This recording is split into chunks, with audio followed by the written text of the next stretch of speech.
कि जब हम एलसीएम लेंगे ना 60 और 80 का,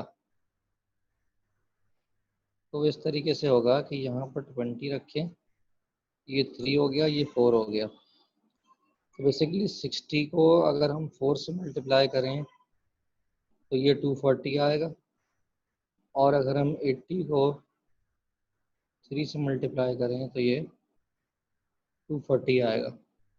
लेकिन इनका जो डिफरेंस है वो 1 लैब डिफरेंस है।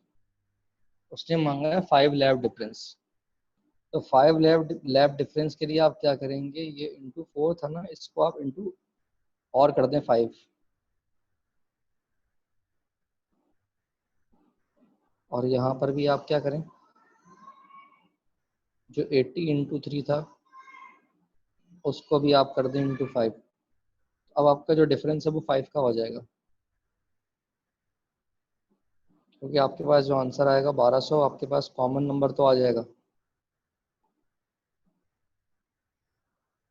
तो आपके पास ये जो नंबर है ये बन चुका है 20 लैब्स, और ये बन चुका है 15 लैब्स। तो अब आपका डिफरेंस जो है वो 5 का हो गया। तो लैब डिफरेंस जो है वो आपका 5 का ही चाहिए था आपको। तो कहाँ पर हो रहा है, ऐड 1200 सेकंड पे हो रहा है। बात समझ में आ गई। उन्होंने मांगा था मिनट के अंदर, तो 1200 को डिवाइड कर देंगे हम 60 से, आपके पास आंसर आ जाएगा 20 मिनट्स। क्लियर है बेटा?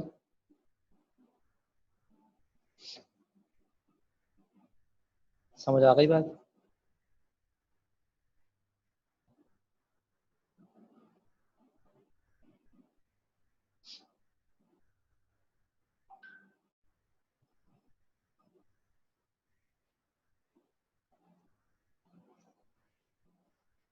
अच्छा जी, क्वेश्चन नंबर 10 करवा दो, यहीं तक रख लें आज। यार एक्सरसाइज खत्म कराने दो भाई मुझे।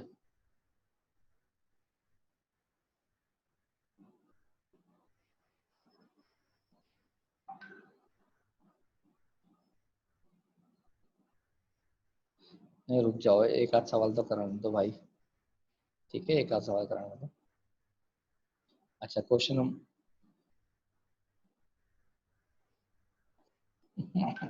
बहुत चालाक हो चला तुम, बहुत होशियार हो। अच्छा भाई, हमसे कह रहे हैं कि 9, 12 और n जो है ना, इनका एलसीएम दिया हुआ है 252। ठीक है, वो कह रहे हैं find the all possible values of n। अब हमें क्या करना है कि देखो, अगर हम 9 को लिखें तो हम कैसे लिखेंगे, 3 × 3 लिखेंगे। ठीक है, अगर हम 12 को लिखें तो हम कैसे लिखेंगे, हम लिखेंगे 3 × 2 × 2 लिखेंगे। सही है। अब हमें ये बात पता है कि यहाँ पर n जो भी है, इन सबको मल्टीप्लाई करके 9 मल्टीप्लाई बाय,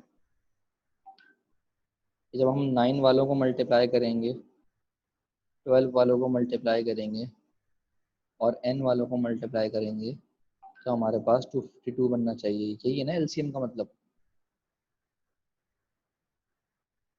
एलसीएम का मतलब यही है ना?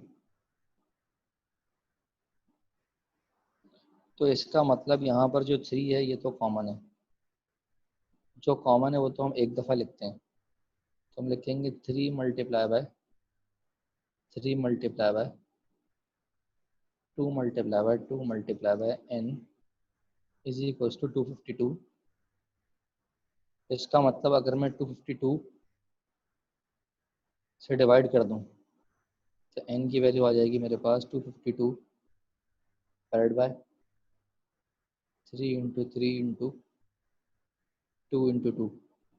ज़रा करें डिवाइड।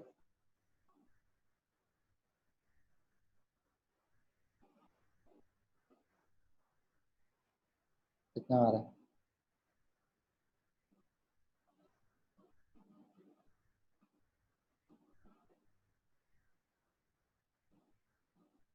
7 आ रहा है। तो n की एक वैल्यू तो 7 हो गई। तो इसका मतलब अगर 9 लिखा हो, 12 लिखा हो और 7 लिखा हो तो इनका जो एलसीएम है वो 252 आएगा। देखिए 9 का मतलब क्या है, 9 का मतलब है 3 × 3। 12 का मतलब क्या है, 3 × 4।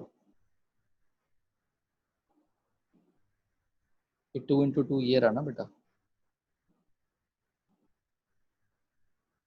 जो कॉमन वाला है वो तो एक मरतबा लिखेंगे। तो एक ये लिखा, एक ये लिखा, एक ये लिखा, एक ये लिखा, 3 × 3 × 2 × 2। बात समझ में आ गई?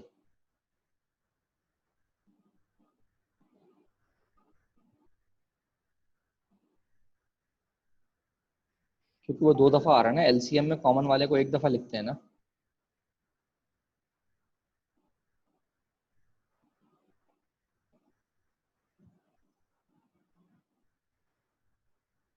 हाँ ना, क्या हो गया, भूल गए क्या? अच्छा, अब मेरे पास बात सुनो। देखो यहाँ पर 7 तो लिखा हुआ है। अब जैसा कि आपको पता है कि एक वैल्यू तो 7 आ गई।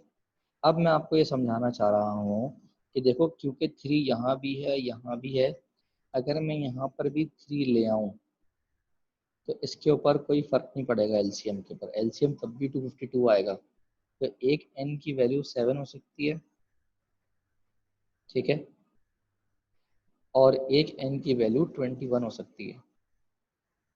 ये दोनों पॉसिबल हैं आंसर। मैंने 3 यहाँ पर क्यों डाला, 3 इसलिए डाला क्योंकि 3 ऐसा नंबर है जो दोनों में कॉमन है। तो यहाँ पर हम n इज इक्वल टू 7 भी लिख सकते हैं और n इज इक्वल टू 21 भी ले सकते हैं, क्योंकि n इज इक्वल टू 7 तो हमने निकाल लिया। लेकिन अगर n इज इक्वल टू 21 होता तब भी एलसीएम 252 ही रहता, क्योंकि 3 जो है वो एक ऐसा नंबर है जो कि एक ही दफ़ा काउंट होता है, उससे एलसीएम के ऊपर कोई फ़र्क नहीं पड़ता। मतलब ये कि अगर यहाँ पर सिर्फ 7 लिखा होता तब भी 252 आता एलसीएम, और अगर यहाँ पर 7 × 3 लिखा होता तब भी एलसीएम 252 आता, क्योंकि यहाँ पर ये जो 3 है वो इनके साथ कॉमन हो जाता, और कॉमन वाले को हम एक ही मरतबा लिखते हैं, जैसे कि मैंने यहाँ पर एक मरतबा लिखा है। बात समझ में आ गई?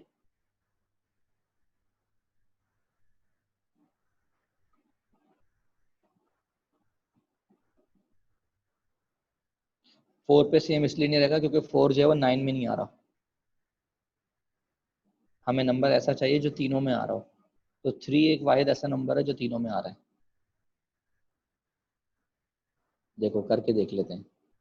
9, 12 और 7, इनका एलसीएम लेते हैं।